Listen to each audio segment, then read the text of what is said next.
Le docteur Datis Karadzian, lui, il soutient que il y a 3 piliers pour l'apparition d'une maladie auto-immune. Bon, il y a un terrain fertile, prédisposition, comme dans mon cas, les traumas d'enfance, un système en hypervigilance tout le temps, système sympathique dans le tapis. Il y a les habitudes de vie, puis il y a la génétique. Mais la génétique va s'activer ou pas selon tes habitudes de vie. Alors, la chose, ces trois-là qu'on peut contrôler, on peut pas contrôler le passé, on peut pas contrôler notre génétique. Par contre, on peut venir contrôler notre mode de vie. Et c'est là-dessus que le docteur Datis Karadzian, entre autres, propose d'agir à travers les habitudes de vie. Bienvenue à la toute première saison du podcast Coco Latte Talk. Ici Marie-France, journaliste devenue ostéopathe et naturopathe, ainsi que professeure de yoga et de pilates. Cette dernière décennie, mon combat contre la maladie m'a plongée dans une quête, celle de retrouver ma santé et ma vitalité à travers une approche holistique. J'aide aujourd'hui les femmes à reconnecter à la sagesse de leur corps et à optimiser naturellement leur digestion, leur niveau d'énergie et leur remise en forme. Préparez-vous un bon latte et installez-vous confortablement pour cet épisode. Salut les beautés! Re-bienvenue sur le Coco Latte Talk. Alors aujourd'hui, je vous parle de mon combat contre la maladie auto-immune et aussi de comment la régulation de mon système nerveux m'a vraiment aidé à mieux vivre avec les défis de mon corps. Et cet épisode est parti d'une rencontre que j'ai eue avec mon endocrinologue ce matin. J'ai un jeune endocrinologue vraiment extraordinaire que j'aime beaucoup. Et je suis chanceuse parce que même mon médecin de famille sont très ouverts aux approches alternatives et de plus en plus, tranquillement, lentement mais sûrement, on s'en va vraiment vers un modèle de santé intégrative au Québec et je trouve ça super intéressant de voir les travaux qui sont faits à ce niveau-là. Et justement, mon endocrinologue me disait qu'il avait référé plusieurs de ses patients en ostéopathie et que ça leur faisait du bien. Puis là, je lui expliquais, j'ai dit, ben oui, parce qu'on travaille beaucoup en régulation du système nerveux. Donc, on vient, par exemple, du côté viscéral, je suis en train de faire mon projet de recherche là-dessus. Donc, on vient travailler les récepteurs de Ruffini, les récepteurs interstitiels qui ont le super pouvoir, entre guillemets, donc qui ont la possibilité de permettre l'activation du système parasympathique. Ça crée une réponse calme dans le corps. Donc, je trouvais ça super intéressant qu'il réfère ses patients en ostéopathie. Puis il disait, oui, à la clinique, on a 2 ostéopathes ici et ça leur fait grand bien. Alors, l'important, je le dis toujours, sur un cheminement de guérison, quand on vit avec des enjeux chroniques dans notre corps, bien évidemment, il faut suivre votre médecin, aller voir votre médecin, mais comme pour ma part, là, ça faisait quelques mois, je vous en avais parlé, là, j'ai eu un gros automne, j'ai une grosse année même quand j'y pense, une grosse année 2024 et je me suis retrouvée avec beaucoup de fatigue le mois avant mes vacances, de la difficulté à fonctionner, du brain fog, donc les symptômes typiques de Hashimoto que je n'avais plus depuis très longtemps. Je me suis dit, oh, j'ai un petit flare-up ici. Alors tout de suite, j'ai pris les moyens, j'ai réduit ma charge de travail, je me suis calmée, donc j'ai pris les moyens pour éviter le pire. Puis là, évidemment, mes médecins ont passé, autant l'endocrinologue que mon médecin de famille ont passé tout un bilan de tests, puis tout était beau. Alors, je me suis dit, ah, ça, j'aime ça. Quand on me dit que tout est beau, ça veut dire que là, c'est justement mon travail en prévention pour éviter que ça dégénère puis que je refasse une petite crise d'Hashimoto parce que avec tous les changements que j'ai faits dans mon mode de vie, maintenant, 99% du temps, autant au niveau de l'intestin irritable, du syndrome des ovaires polykystiques que de la maladie d'Hashimoto, je vis sans symptômes.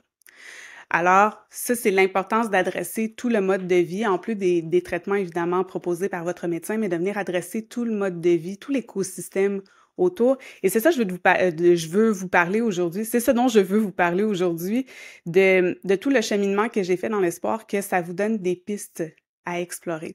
Parce que si vous êtes ici, peut-être que justement vous avez de la fatigue, manque de vitalité, que votre médecin vous a dit tous vos tests sont beaux, qu'il y a du stress, de l'anxiété, du poids aussi, que peut-être vous avez de la difficulté à perdre, des ballonnements, des inconforts digestifs, des inconforts physiques chroniques aussi qu'on n'explique pas parce qu'on a beau passer des radios, des IRM, tout est beau, des déséquilibres hormonaux aussi, pas au sens de la maladie, pas au sens de la médecine, mais vraiment plus au sens naturopathique. Donc, on sait que c'est pas tout à fait optimal. Alors, c'était ça mon quotidien. Il y a un peu plus de 10 ans, j'ai été diagnostiquée avec la maladie d'Hashimoto en 2011. Et ça a été le début d'une longue descente aux enfers jusqu'en 2015 où là, j'ai été diagnostiquée avec le syndrome de l'intestin irritable. Puis 4 ans plus tard, mais ça faisait des années que j'avais des symptômes, j'ai été diagnostiquée avec le syndrome des ovaires polykystiques. Donc, là, ça s'accumulait et je me suis dit, ça se peut pas, tu sais, le corps est conçu pour nous garder en vie. Et au début, je me suis vraiment sentie comme une victime face à mon corps. Mon corps me lâche. Et j'avais 27 ans quand j'ai été diagnostiquée, ouais. Et je me disais, ça se peut pas que ce soit ça ma vie. Les médecins disaient, ben, tu sais, je me souviens encore du regard impuissant de mon médecin quand ça faisait je sais plus combien de fois que je revenais dans son bureau, je me disais, mais je vais pas mieux. Je suis encore fatiguée. J'ai de la misère à sortir du lit le matin. J'ai du cerveau dans le brouillard. J'ai de la déprime. J'arrête pas de prendre du poids malgré l'entraînement intense et à un point tel qu'à un moment donné, j'étais tellement fatiguée que j'arrivais même plus à m'entraîner. Et je me disais, ça se peut pas que ce soit ça ma vie. C'est impossible. Vous pouvez pas me dire que j'ai 27 ans puis j'ai l'impression d'être dans un corps de quelqu'un de 90 ans. Je pense que mon grand-père était plus en forme. Donc, je me disais, ça se peut pas. Alors, j'ai pas accepté tout de suite le diagnostic. J'ai ragé contre mon corps. Mais cette espèce de rage-là m'a portée. Je me suis dit, ben, pourquoi moi? Tu sais, il y a plein de gens qui vivent en santé, puis à ce moment-là aussi, il faut dire que je menais une vie assez folle. Le diagnostic est tombé après une grosse période de ma vie, en fait. J'étais Miss Météo la nuit à Radio Énergie, puis de jour, je courais les tapis rouges pour le magazine 7 jours, la web télé du magazine 7 jours. Donc, j'étais un peu partout. Je dormais des fois par fragments. Quand j'avais une bonne nuit, c'était comme 6 heures de travail. Alors, vous allez me dire, ben, MF, t'as un peu pavé la voie vers la maladie. Et oui, il faut comprendre aussi que de plus en plus, les études soutiennent que les traumas vécus dans l'enfance créent un terrain fertile pour les désordres gastro-intestinaux et aussi pour la maladie auto-immune. Alors, j'ai un peu tout ça. Donc, l'importance aussi d'aller travailler dans cette sphère-là. Donc, ce que ça fait, en fait, ces traumas-là, c'est qu'ils plongent le système nerveux en mode sympathique. On reste un petit peu coincé en mode sympathique. Et ben là, ça vient évidemment perturber tout l'écosystème du corps quand on sait que le cortisol est l'hormone maîtresse.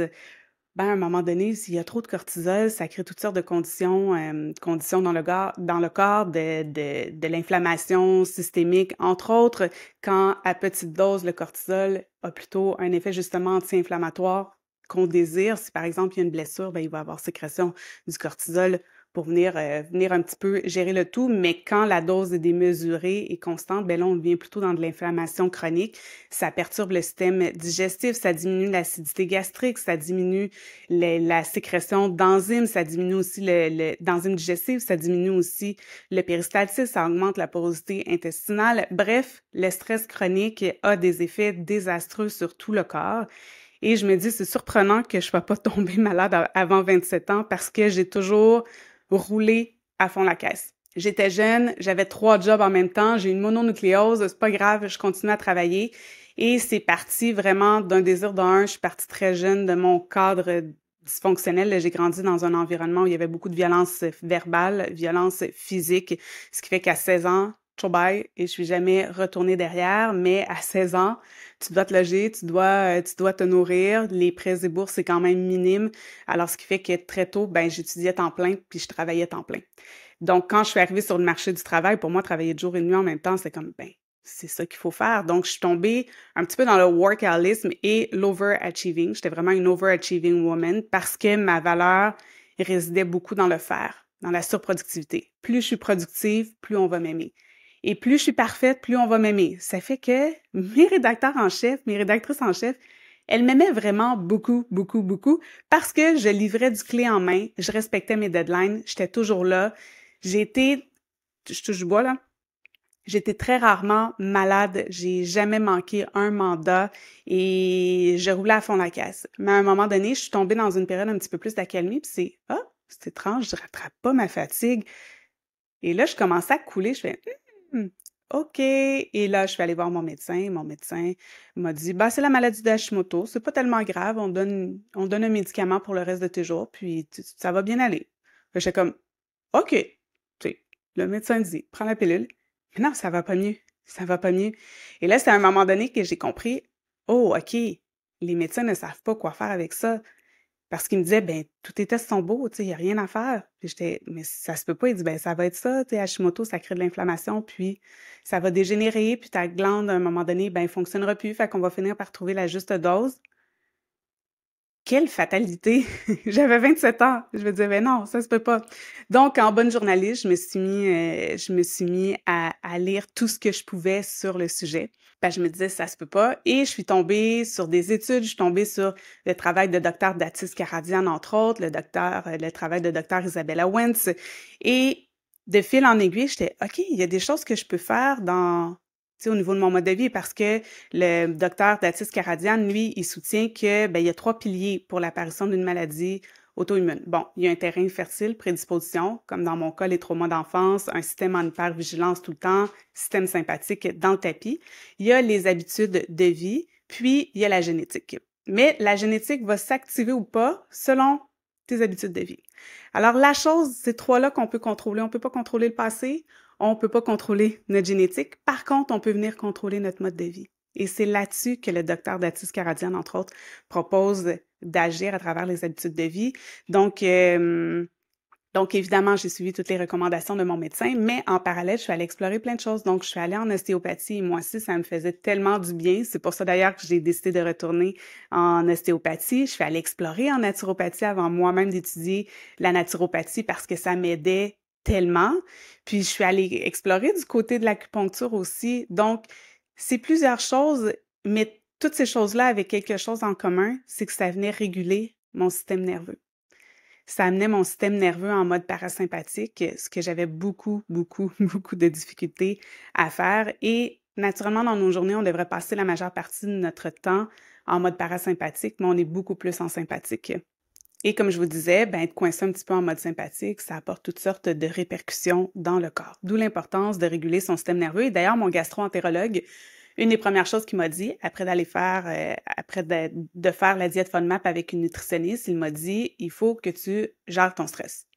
Là, j'étais ça veut dire quoi, gérer mon stress? Tu sais, déjà, à cette époque-là, recommencé à faire du yoga parce que très jeune, déjà, à l'université, j'avais été attirée par le yoga, par le pilates. C'était des formes d'entraînement et de pratique qui me parlaient beaucoup parce que justement, sans le réaliser, ça venait réguler, ça m'aidait à réguler mon système nerveux.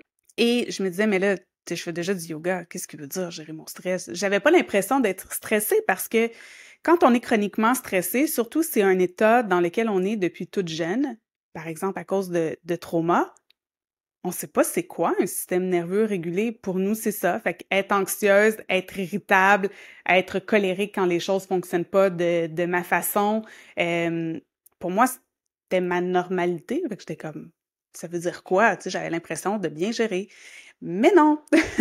Donc, tu sais, souvent, je l'ai dit, on va mettre son bien-être à l'horaire. Puis j'avais une cliente justement avant Noël qui me disait, mais comment je peux, tu sais, réguler mon système nerveux? Je fais ça le matin, je fais ça le soir. Puis j'ai dit, qu'est-ce qui se passe entre les deux? Ah ben là, go, go, go, les clients, nanana, je mange des fois entre deux clients super rapidement.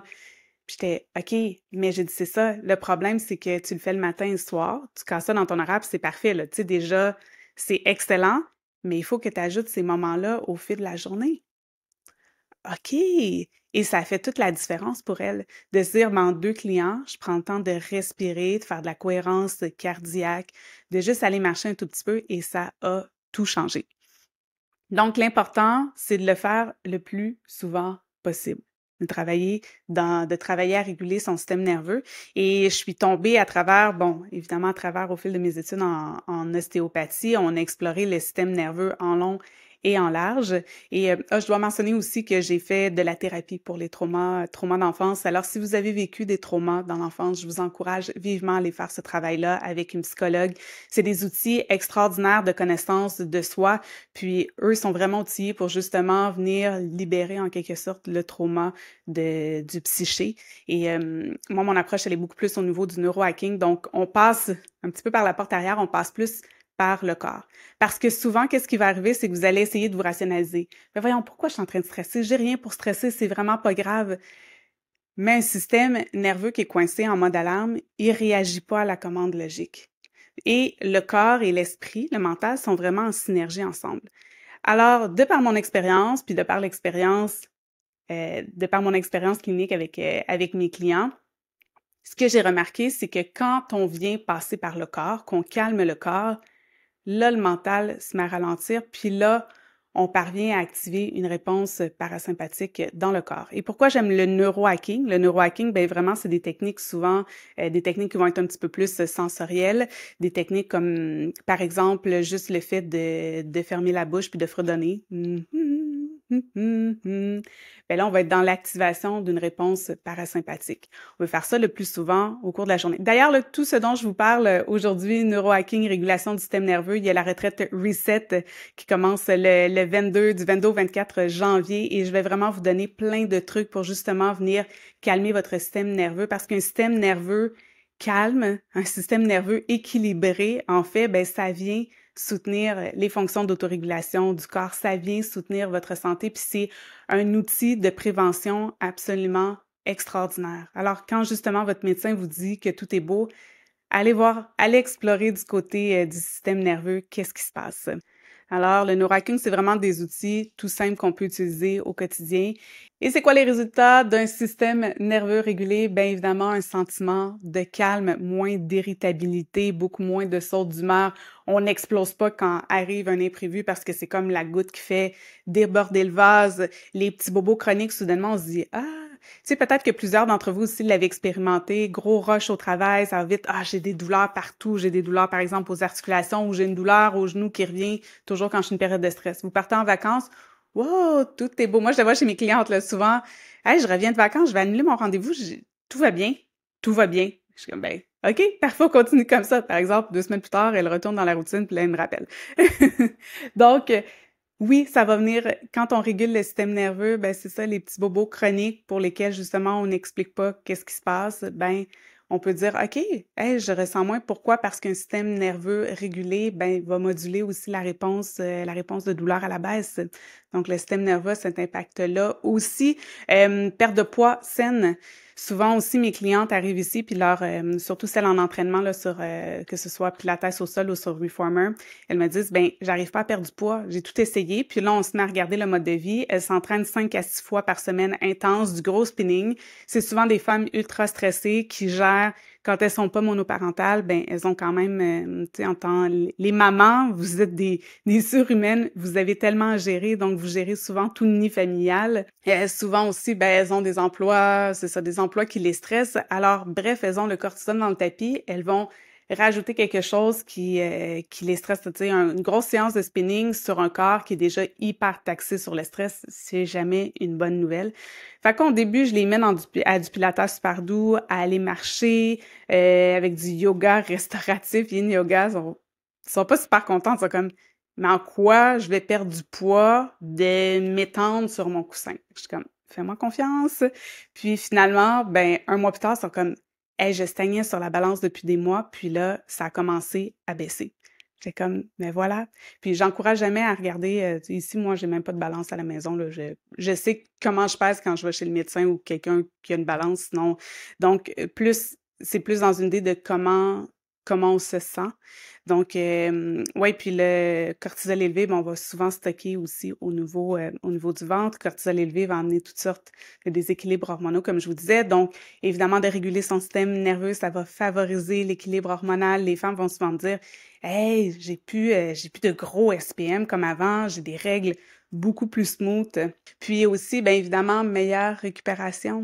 Puis, vous allez voir là aussi dans la retraite Reset, puis partout chez Namasté Cocolaté, je vous encourage vraiment à vous entraîner en respectant votre cycle menstruel. Chez la femme, on a une énergie qui est cyclique, ce qui fait que souvent en phase lutéale, juste avant les règles, ou en phase menstruelle, ben la vie étant ce qu'elle est, on est souvent dans des modes de 5 à 7, qui le 5 à 7, pas le 5 à 7, le 9 à 5. Le 9 à 5 est vraiment conçu par et pour les hommes qui ont une testostérone assez stable. Mais chez la femme, ton 9 à 5, là, il sera pas ultra productif dans ta phase lutéale comparativement, par exemple, à ta phase menstruelle où tu es censé être à ton pic. Et si en plus tu as du stress chronique, ben c'est sûr que là, tu risques de pas avoir l'énergie que tu devrais avoir, par exemple, en phase menstruelle. Donc, de venir réguler le système nerveux, c'est sûr que ça aide à ce moment-là d'avoir une énergie un petit peu plus constante. Puis, il faut accueillir aussi ces phases-là, de se dire, ben c'est correct, en phase lutéale, menstruelle, où la progestérone a tendance à vouloir dégrader les protéines musculaires, ben je vais pas aller faire un gros entraînement, déchirer ma fibre à fond. Ben non, je vais aller marcher. On a tendance à oublier que marcher, c'est un exercice physique aussi. Et enfin, un ventre plat et serein parce que comme je le disais, ben le stress chronique vient aussi impacter la digestion, donc de réguler son système nerveux. Ça aussi, je le vois beaucoup chez mes clientes qui ont des inconforts digestifs, c'est comme puis souvent on le voit en vacances: «Hey, je suis allée en vacances, aucun problème digestif». Ben voilà. Alors évidemment, c'est pas magique, c'est pas un outil de guérison. Comme je vous dis, je suis pas médecin, je propose pas de plan de traitement. J'aime beaucoup travailler en santé intégrative. J'hésite jamais à référer dès qu'il y a un son de cloche, comme non, je sais pas combien de clientes je leur dis non, je veux que tu ailles voir le médecin avant, puis après ça, rappelle-moi, on va pouvoir travailler ensemble. Donc, je suis pas médecin, mais tout ce que je vous donne, c'est des outils de prévention, puis c'est des outils aussi pour finalement venir supporter vos fonctions d'autorégulation de votre corps. Et si vous avez envie de pousser un petit peu plus loin, ben sachez qu'il y a aussi le programme Aligné qui débute le 7 février. Et ce programme-là, on axe autant sur la régulation du système nerveux, l'optimisation du système digestif. Là, en bonus, vous avez accès au programme Digest and Glow qui a été un grand succès cet été et cet automne. Et remise en forme aussi. Puis là, j'ai ajouté aussi plein de modules. Alors, super excitée, vraiment hâte de vous guider de ce côté-là. Puis c'est vraiment 8 semaines de transformation. Et les femmes qui passent à travers mes programmes ont vraiment de super beaux résultats parce qu'encore une fois, on axe beaucoup sur la cause de beaucoup d'inconfort qui est un système nerveux dérégulé. Et pour celles qui voudraient joindre la retraite Reset en formule VIP, bien, vous pouvez utiliser le code podcast10 pour un 10% de rabais. Ça vous donne accès à une séance supplémentaire le samedi matin où vraiment on va faire votre plan de match pour l'année pour que vous obteniez des résultats. Vous avez aussi accès à la retraite virtuelle de neurohacking. Donc, vous avez 7 jours d'outils pour vous permettre de réguler votre système nerveux. Alors, d'une valeur juste ça de près de 200 $. Alors, c'est le temps de vous joindre à nous, puis c'est vraiment le temps de mettre ça au sommet de votre liste. Puis je sais souvent, quand le système nerveux est dérégulé, on va avoir tendance à mettre de côté le bien-être, tout ce qui a rapport à nous parce qu'on essaie juste de survivre, mais c'est là plus que jamais que vous en avez besoin. Et comme j'aime souvent le dire, ce à quoi on résiste le plus, c'est ce dont on a le plus besoin. Fait que si tu es en train de te dire « Ah, je résiste tellement au yin yoga, au restauratif, tu sais, à me calmer et tout », ben c'est probablement ce dont tu as le plus besoin. Alors, ça me fera vraiment plaisir de t'aiguiller de ce côté. Sur ce, bon, on se retrouve la semaine prochaine. Je ne suis pas médecin, je ne propose donc pas de diagnostic ou de plan de traitement. Je ne corrige pas non plus de déficiences de la santé. Les informations contenues dans ce podcast sont uniquement à visée éducative. Consultez toujours d'abord votre médecin pour toute question relative à votre santé.